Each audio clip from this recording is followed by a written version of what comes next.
ഇത് ഞാൻ നിർമ്മിച്ചെടുത്തൊരു DC to DC power supply unit ആണ്. ബെഞ്ച് പവർ സപ്ലൈ അല്ലെങ്കിൽ അഡ്ജസ്റ്റബിൾ പവർ സപ്ലൈ എന്ന് പറയാറുണ്ട്. ഇതിന്റെ മെയിൻ ഉപയോഗം എന്ന് വെച്ച് കഴിഞ്ഞാൽ നമ്മളൊരു ഇലക്ട്രോണിക്സ് കമ്പോണൻസിനകത്ത് നമുക്ക് ഇഷ്ടമുള്ള രീതിയിൽ വോൾട്ടേജ് ആംബിയറും അഡ്ജസ്റ്റ് ചെയ്ത് ഇതിനകത്ത് കൊടുക്കാൻ പറ്റും. അതാണ് ഇതിന്റെ മെയിൻ യൂസ്. ഇത് നമുക്ക് ഇലക്ട്രോണിക്സിനെ പറ്റി പഠിക്കുന്നവരാകും അല്ലെങ്കിൽ ഇലക്ട്രോണിക്സിന്റെ കാര്യങ്ങളൊക്കെ ചെറുതായിട്ടൊക്കെ വീട്ടിലൊക്കെ ചെയ്യത്തില്ലേ, അവർക്ക് ഉപയോഗപ്പെടുന്ന ടൂളാണ് ഇത്. സിമ്പിളായിട്ട് പറഞ്ഞു കഴിഞ്ഞാൽ നമ്മുടെ വീട്ടിൽ പല വോൾട്ടേജ് വർക്ക് ചെയ്യുന്ന പല പല ഉപകരണങ്ങളുണ്ട്. അപ്പം 3 വോൾട്ട് വർക്ക് ചെയ്യുന്ന LED മുതൽ 5 വോൾട്ട് വർക്ക് ചെയ്യുന്ന DC മോട്ടർ അല്ലെങ്കിൽ 9 വോൾട്ട് വർക്ക് ചെയ്യുന്ന മറ്റെന്തെങ്കിലും, അങ്ങനെ പല പല കാര്യങ്ങളുണ്ട്. അപ്പോൾ ഇതിൽ നമ്മൾ പല പല അഡാപ്റ്ററാണ് ഉപയോഗിക്കുന്നത്. അപ്പോൾ ഈ ഒരു മൊഡ്യൂൾ നമ്മൾ ഉണ്ടാക്കിയെടുക്കുകയാണെങ്കിൽ നമുക്ക് ഈ ഒരു ഒറ്റ മൊഡ്യൂളിൽ നമുക്ക് ഈ ഉപകരണങ്ങളെല്ലാം വർക്ക് ചെയ്യാൻ പറ്റും. നമ്മൾ ഈ ഒരു നോബ് തിരിച്ചു കൊടുക്കുന്നതനുസരിച്ച് ഇങ്ങനെ വോൾട്ടേജ് കൂടിപ്പോകുന്നതാണ്. അതുകൊണ്ട് തന്നെ ആംബിയർ നമുക്ക് കൂട്ടുകയും കുറയ്ക്കുകയും ചെയ്യാം. ഇതിനകത്ത് ഇപ്പോൾ യൂസ് ചെയ്തേക്കുന്നത് 24 വോൾട്ട് 5 ആംബിയർ ഔട്ട് വരുന്ന ഒരു അഡാപ്റ്ററാണ്. ഇതിനകത്ത് 36 വോൾട്ട് വരെ വർക്ക് ചെയ്യും. അപ്പോൾ 36 വോൾട്ട് വരെയുള്ള അഡാപ്റ്റർ നമുക്ക് ഇതിനകത്ത് കൊടുക്കാൻ പറ്റും. അപ്പോൾ ഇത് ഉപയോഗിക്കുന്ന വിധം ഞാൻ നിങ്ങളെ ജസ്റ്റ് ഒന്ന് കാണിച്ചു തരാം. ഇനി നമുക്ക് ഇതിൻ്റെ ഇൻപുട്ട് ലൈനുകൾ കണക്ട് ചെയ്യാം. നെഗറ്റീവ് കണക്ട് ചെയ്തു, പോസിറ്റീവ് കണക്ട് ചെയ്തു. ഇനി 24 വോൾട്ടിൽ വർക്ക് ചെയ്യുന്ന ഒരു മോട്ടർ ഞാൻ എടുത്തിട്ടുണ്ട്. അതിലോട്ട് നമുക്ക് ഈ ക്രോക്കറ്റിൽ പിൻ ഉപയോഗിച്ച് കണക്ട് ചെയ്യാം. പോസിറ്റീവ് നെഗറ്റീവ് കണക്ട് ചെയ്തു. ഇപ്പോൾ മോട്ടർ വർക്ക് ചെയ്യുന്നില്ല. കാര്യം എന്ന് വെച്ചാൽ മോട്ടറിന് വർക്ക് ചെയ്യാൻ ആവശ്യമുള്ള ആംബിയറും വോൾട്ടേജും കിട്ടുന്നില്ല. നമുക്ക് ചെറുക്കെ വോൾട്ടേജ് ഒന്ന് കൂട്ടി കൊടുക്കാം.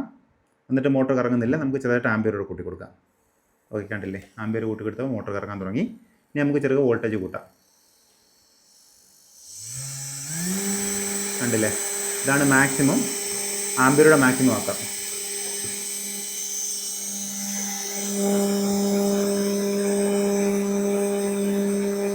ഇനി ചെറുത് നമുക്ക് വോൾട്ടേജ് കുറയ്ക്കാം. ഇതിനോടനുസരിച്ച് മോട്ടറിൻ്റെ സ്പീഡ് കുറയുന്നത് നമുക്ക് കാണാൻ പറ്റും.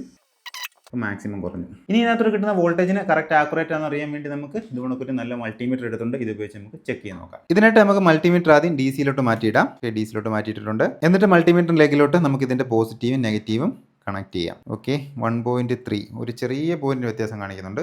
അതായത് മൾട്ടിമീറ്ററിനകത്ത് ശകലം കൂടുതലാണ്, മറ്റേതിനകത്ത് ഒരു പോയിന്റ് കുറവാണ്. ഇനി നമുക്ക് ചെറുതായിട്ട് വോൾട്ടേജ് കൂട്ടി കൊടുക്കാം. ഓക്കെ, കോൺസ്റ്റന്റ് ആക്കാം. 3.8, ഇതിനകത്ത് 3.9. നമുക്ക് മാക്സിമം ഇട്ട് നോക്കാം. 23.7, ഇതിനകത്ത് 23.8. ഞാൻ മൾട്ടിമീറ്റർ ഉപയോഗിച്ച് ചെക്ക് ചെയ്യുന്ന സമയത്ത് ഇതിനകത്ത് 0.1 റീഡിംഗ് കുറവ് കാണിക്കുന്നുണ്ട്. അത് സ്വാഭാവികമാണ്. ചിലപ്പോൾ വയറുകളുടെ റെസിസ്റ്റൻസ് ആയിരിക്കാം, അല്ലെങ്കിൽ ഇതിനകത്ത് 0.1 മുതൽ 2% വരെ പോയിന്റ് എറർ കാണിക്കാറുണ്ട്. അപ്പോൾ ഇതിൻ്റെ ഒരു full making video KL3 Tech എന്ന് പറഞ്ഞ എൻ്റെ യൂട്യൂബ് ചാനൽ അപ്ലോഡ് ചെയ്തിട്ടുണ്ട്. ഇതൊക്കെ ഉണ്ടാക്കാൻ താല്പര്യമുള്ളവർ ആ വീഡിയോസ് കണ്ടു കഴിഞ്ഞാൽ ഇത് ഉണ്ടാക്കുന്നത് പൂർണ്ണമായിട്ട് മനസ്സിലാവും. എന്നിട്ട് എന്തെങ്കിലും മനസ്സിലാവുണ്ടെങ്കിൽ നിങ്ങൾക്ക് എനിക്ക് ഇൻസ്റ്റാഗ്രാം മെസ്സേജ് അയച്ചാൽ മതി, ഞാൻ റിപ്ലൈ തരാം.